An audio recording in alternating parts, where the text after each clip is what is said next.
Good evening. Thanks all for coming. My name is Marcelo. I am here to talk to you about Swift in VS Code. I am an engineer, as I believe most of you would be as well. And I work with a couple of us people here in ANZ doing our iOS application, ANZ Plus. Okay, so first to begin with, I just want to acknowledge that the title that I chose for this presentation is very boring, right? I was told that I had to do something more clickbaity, so I came up with some alternatives that might entice the audience a little bit more. And you won't believe what Swift in VS Code looks like now. It's jaw-dropping transformation. Next slide. Earn 10,000 per month working in Swift. This developer discovered how. Find out what should find out. And 10 shocking facts about Swift in VS Code that will blow your mind. Number 6 will leave you speechless. Are we all interested? Yeah? Thank you. Now I believe there will be a segment of the audience that hasn't really played with VS Code, right? So I want to take this initial bit to actually show around the user interface to see what we're dealing with, right? And what I have right now, and it is showing properly, is raw VS Code as you would see if you just installed it from scratch, right? If I click around here, we have a couple of views here on the left. We have like this Explorer view, then we have a search. And if you guys have worked with Xcode before, you would be familiar with this, or with any other IDE really.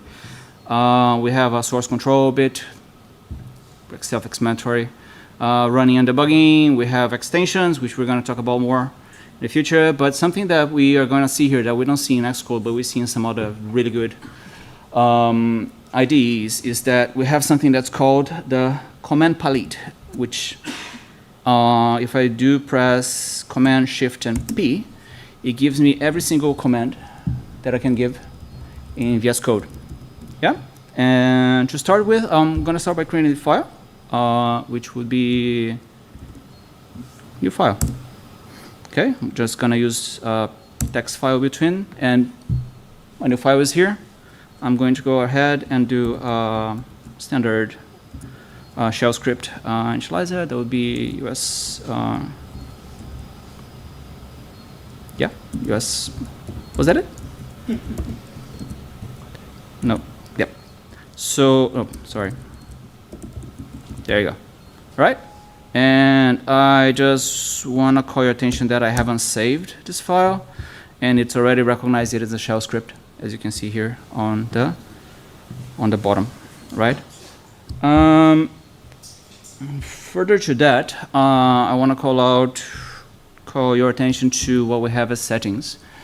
And when I did my Command P here, which I could have done preferences and opened it the same way from the command palette, we have our settings, and our settings are pretty extensive.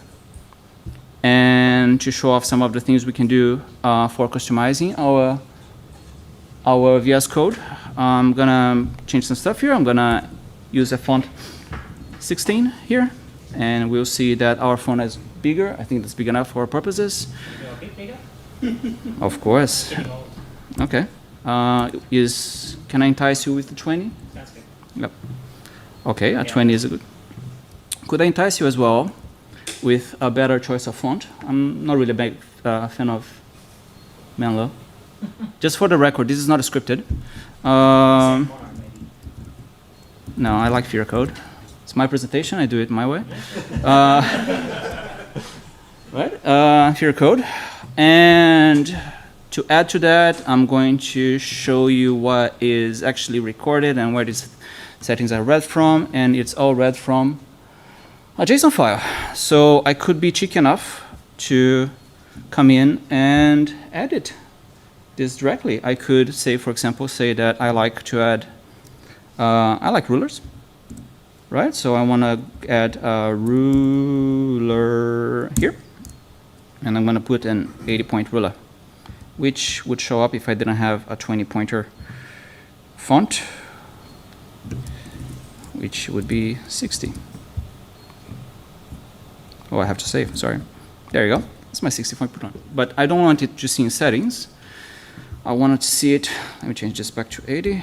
I want to see it only in my shell script, so I can go ahead and customize to show it in my shell script files only, like this. And I don't have it in my settings JSON anymore, which is formatted as a JSON file, obviously, but I do have it in my shell script. Great, thank you. Now, VS Code, similar to any other IDEs, they work, or any other really development environment really, they work based on folders, right? So your project is actually based on a hierarchy of folders, and that's how your file is structured, and that's how Swift packages is structured as well. So I'm gonna open here. You can see that's pretty loudly shouting you to open a folder here on the left, as it's not really working the way it's supposed to work. So I'm gonna open something here that I had opened before, which is a project that I have in GitHub. Oh, it's called Swift VS Code. Okay, now done. I can close this one. No, I don't need to save it. Right. So this is Swift VS Code, a Swift package project that I created on my spare time. It's a very simple project, and I'm going to show you how it is structured. I have here a package.swift. We have a main executable called CocoaHeads. We have a target that's called carbon feet. Thank you. And we have some tests for carbon feet. I was hopefully expecting more reception for carbon feet. It took me a while to come up with that. Anyway. I just got it. Yeah. Thank you. So our CocoaHeads is just an argument parser executable that instantializes a carbon fit structure. It calls a function called awesomeness, passing in an editor, and it just prints editor is and the awesomeness level that the awesomeness returns, right? And if I go into carbon fit has an editor definition, Xcode or VS Code. It's got awesomeness levels, and it's got function here that prints if it's VS Code. It randomly prints ones of fantastic, beautiful, marvelous, or extraordinary as a random element. If it's Xcode, it prints lame. Right. So if I come around now and edit this, like just break stuff on purpose, you see nothing's happened. So this is giving me pretty colors, but it's essentially a glorified text editor, really. To make this work, I'm gonna come and install an extension that you would have guessed the name at this point. Well, Swift.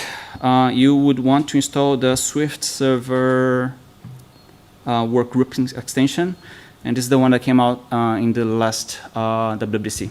So if I go ahead and install it, it's gonna ask me a question about the dependency of it, and it is installed now. Let me just close this CocoaHeads file here, and boom, here I have my Swift extension installed. You can hear some descriptions about it here, and we have the code LLDB, which is the dependency of it. Now, if I go back and I open my CocoaHeads file again, ooh, something's different. Things are actually working. So, what happened? What just happened? Yeah? So what just happened is something that's called language server protocols, right? And what is that? That is actually a protocol that's developed by Microsoft for VS Code initially, but now it's open as a standard, right? And it's a standard way of communicating between a text development tool and a language server, right? And in the case that we're looking at right now, it's between VS Code and SourceKit-LSP, right? And that's what Apple released recently, which is a version of SourceKit. It's actually a new project that works over SourceKit and Clang that implements the LSP standard towards Swift development. Okay. Now on the left here we have Xcode, but LSP is open standard, so any editor that conforms to the LSP standard can be fit there instead of VS Code. There are plugins for Vim, for Emacs, for whatever your poison is, you're gonna have it. But what is LSP really, and how does it look like? To be a bit more specific, it's actually really simple. There's another standard that maybe not everybody heard about. It's called JSON RPC, which is a simple way of sending remote processing instructions through JSON process, right? And language service protocols, they build over it, and they stabilize, they specify what should be sent and what should be returned in a way that it fulfills the requirements of a development tool, right? So in this case here, for example, if I have my cursor over a definition of something, say for example, if I come back here on the editor, right, and I do a command, oops, let me build this first.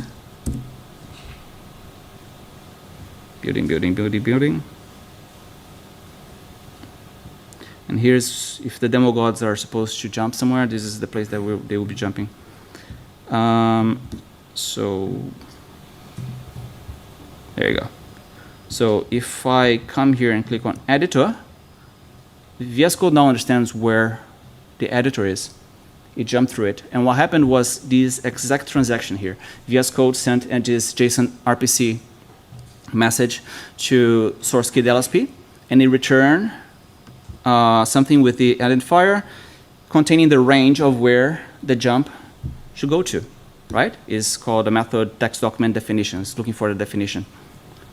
Okay, so let's get back to Swifting, and let's click around and see if we find other cool stuff that we can do in VS Code. So I just did something here that you guys might have noticed is I did a command for building, which is Command Shift B, and it gave me these 3 prompts here, right? And this is part of the plugin that Apple developed for VS Code development, is that it gives VS Code standard build routines for Swift, according to what's defined in your package Swift, right? In this case, we have a build all that builds everything, but then it also creates tasks or build commands according to what we have in our package Swift, like the specific product that we have that's called CocoaHeads, right? So if I do a build all, it builds all, right? Something that I showed you before already is that we have jump to definition. So if I have this, I could do a command and click on it, or maybe if I want to be more Visual Studio-ish, I could do an F12 and I jump to the definition. I could also, if I come back here to CocoaHeads, I could hover over stuff here, and I can see documentation of it. And this documentation is actually coming from the actual documentation of the struct itself. Also, yeah, some other things that it implements is this package dependencies is also part of the Swift package that shows me the dependencies that my project has, similar to how we have in Xcode. Also, we have testing, right? So the moment that we actually built the project fully, the VS Code was made aware that we have tasks to execute. It has listed us for me here, and from here I can execute them as well, right? Cool. We can execute tests from here as well. And I'm going to go ahead in our tests here, and I'm going to show that I'm testing the case where VS Code is awesome, and I'm going to test if the result is correct. But I haven't tested if Xcode's awesomeness or lack thereof is returning the right thing. So let's do that just to see how the whole autocomplete and implementation works here, right? So we're going to do a func test Xcode awesomeness. Cool. We're going to do a let subject equals, this is not what an equals look like, carbon feet. We're going to do let awesomeness equals subject. I'm usually a faster typer than this. Awesomeness, where are we? Awesomeness, and then I'm gonna send here dot Xcode. I think that's what's called. Yes. Okay. So I'm gonna let an Xcode awesomeness be carbon feet dot awesomeness dot. Now you're saying maybe we take this for granted because we see this all day long in Xcode, but this is all the implementation that's being done on SourceKit, which is the tool that actually powers Xcode, has been brought abstractly into SourceKit-LSP and is being implemented here as a consumer in VS Code. So I'm going to say that Xcode is fantastic. And I'm going to do xct assert true equals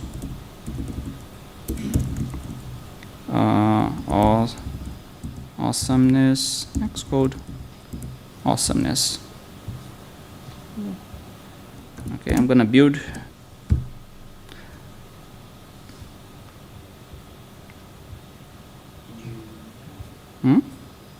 Just xct assert you put above. What did I do? Let me not dwell into the error so much.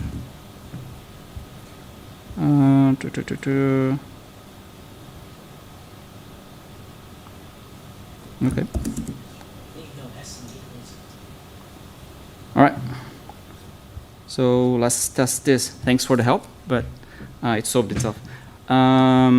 Let's test this again.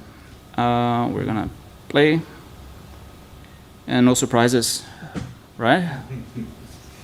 It's not fantastic. Let's call it lame and see it pass.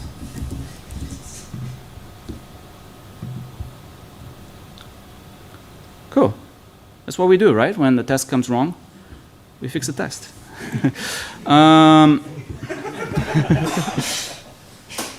So, yeah. What else can I do here? When I ran this project the first time using the Swift plugin, I also did this thing here also got created. This is a launch.swift, and a launch.swift creates run tasks according to what the project is, and this is part of Swim plugin as well, right? But if I just run this, and I can do this through the run tab, I can see my, I can choose what I'm going to run. I'm going to run debug CocoaHeads. Let's try this again. Okay. So I got an error because it's expecting an argument, right? So what we do here is that we can manually edit this, and we can say, actually, let me copy and paste this just to make it clear what we're doing. I'm going to do this as, what is it, editor. And the second argument is going to be Xcode. And what's the name that we should do? Debug Xcode, just for the sake of it. And we can see that Xcode already knows about it. It's here, debug Xcode, and if I run it, oops, let me remove this.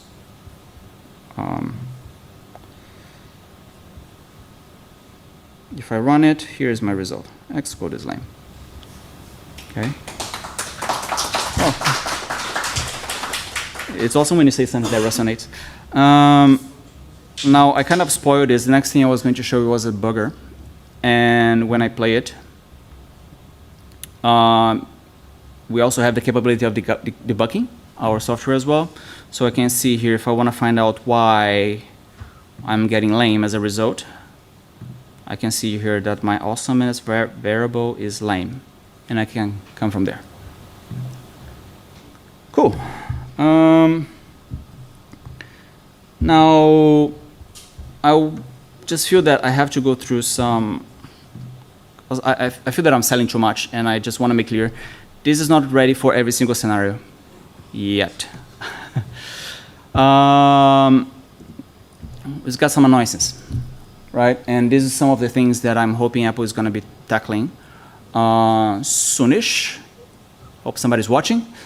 And if you go to the SourceKit-LSP page, you're going to see that there's got a couple of things that have not been implemented yet. And these are all features that belong to the LSP specification.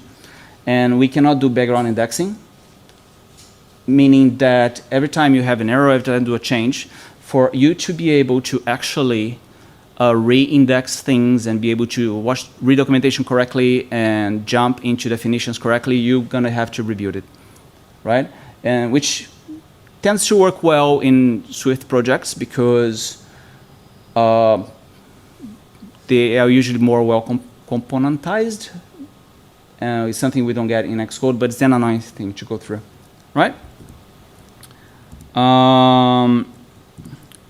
So we can't rename yet, but this has been one of the Achilles heel in Xcode for a while as well. So not a big loss there. And formatting is also a big issue in Xcode, and it's still not implemented here. But one thing that you can find if you go digging through the docs is that Swift Format from Apple has been designed to work with SourceKit-LSP from the ground up. So this is one of the things that I'm hoping that's going to come through soon. And last but not least, if it's not obvious enough, this is a Swift PM, Swift Project Manager tool only. It does not work with the Xcode XMLs at this point. My personal hope is not that we will work with Xcode projects, is that Xcode projects will become deprecated and Swift PM is going to get more functionality. But a man can dream, yeah? Is that everything? Do I have a few minutes? Yeah. Yeah? Because I've shown you VS Code, and from the things that you've seen so far, I think this will be enough to entice a couple of people to play with it. But VS Code being VS Code and being the tool that you guys all keep on hearing about, there's a lot more than we can play with. I can open here the extensions, and for beginners, I can try and install the GitHub extension. And here. It's installed. Can you see that it showed up here? Yeah? And what does this do? Well, with this, I can create PRs from here, right? I can comment on PRs from here. I can see people's comments on my PRs from here. And let's see if there's anything here. Oh, look at this. This dude here commented something. It's got a PR open. It's trying to swap things around. Look at that. Yeah. I can see this in line as well. Yeah, if that's a personal preference. But I can go ahead and comment. No way, Paul. Add a comment here. And I can come ahead, and all of these things are going to be syncing with GitHub. I can go, not today. Close pull request. Showing close pull request. Yes, I do. Okay. Beautiful. There's more. There's more. Hold that standing ovation. There is a GitHub theme. If that's your thing and you're finding that custom Xcode just doesn't give you enough tools to make it look different or better, you could install GitHub themes, for example. For example, I'm pretty fond of this one here that makes my VS Code look a lot like GitHub. That's another thing you could do. Something else that you can do that I personally enjoy, but I think it's I'm dangling here in danger territory is Vim, and if that's your thing, and I hope it is, and you made a friend today, if it is, the implementation of Vim here in Xcode is fantastic. I can do so much. I can even do like :Q to close like open files. And with that, is that all? There's more. What we touched on is Swift related. If you are one of those that likes to play with multiple tools, multiple frameworks, this is a tool for you. And thank you. Any questions? Do we have any questions for Marcelo? Yeah.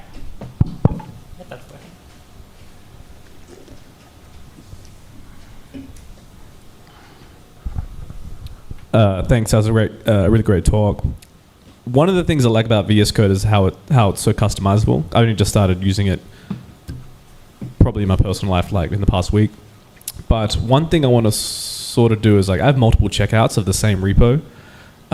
Can I change the theme or the color theme of VS Code depending on which folder is open? I'll be honest, I haven't played with that. As far as I know, the settings, they cover different languages. They don't go as deep and specifying if-else for Folders. specific folders, but I wouldn't be surprised if I'm wrong here. Cool. Thanks for that. You can do project settings, so you could potentially just edit it in your second checkout and maybe Git ignore it. That's true. So all the settings that you saw here, they are the settings I showed you. They are saved to my projects folder here, and they're actually synced online. Now, there is also this folder here, Xcode, that you can put your settings here as well, and those will be customized per project. And actually, since we're on that, if we're talking about online, I can open here this project that I was talking about. If I come here and I do a dot, right, I'm opening an instance of VS Code running on GitHub. It's going to look different from the one that you were looking at before, because the one you're looking at before is a different profile from the one I use on. I usually use the default one, and I create a CocoaHeads just to start from scratch with you guys. And the extensions here are all extensions that support the web interface. If you see the extensions list, like this one here, you will see that it works with Universal. A lot of the extensions, like the one we have open here, they support the web interface as well. So yeah, there's more you can do in terms of settings.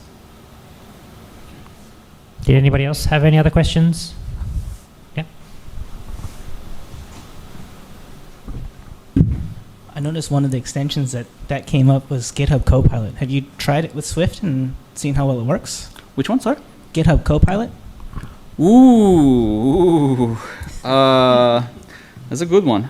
I played very little with it. I'm not sure if I'm configured, but the demo gods have favored me tonight, so maybe they are still sleeping or something. So, we can try. Did I delete it? So this is my personal profile, right? This is where my extensions are, and GitHub Copilot is here. Did I enable it? Is it enabled? Would like to enable Copilot? Enable globally. All right. You ready for this? So let's try, let's do something very simple. Print a greeting to the console. Okay, what does it do? All right, there you go. It does Swift. Just the demo gods might be waking up. Just wait a second. There you go. The tab, yep, there you go. Copilot is reading for me. Yep. Yeah, because there's a lot of development in Swift happening in VS Code. I'm betting Copilot wouldn't be as efficient as it is with, say, Python. But I think it's the start. Were there any other questions? Yeah. Sure.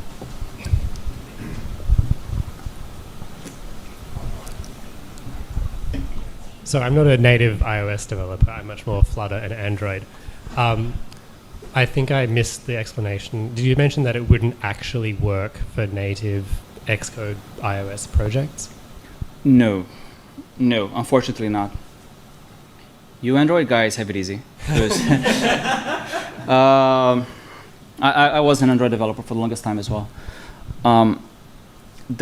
It's just the way that Android was conceptualized from the beginning, like hopping on, I think it was Ant even in the beginning, and then it went into Gradle. It's just developed from the same people that would use Java as a development tool at the beginning, so we went Eclipse. But why can't you at least open the files now? You could, but to be able to use the features that SourceKit-LSP gives you, like navigation and documentation, you would need to compile it, right? Now you could, in theory, you could divide your project in a way that you have your main application as an Xcode project, and then you subdivide it in modules that are like Swift project manager modules. That could work. Maybe there are a couple of hurdles, but that could work, with the exception that you wouldn't be able to open as the main project more than one at a time, right? Maybe you can work around with some scripting to be able to do that. But because of the history of Apple development in general that depended on Xcode tooling, this is actually really good spot right now, all things compared. Yeah.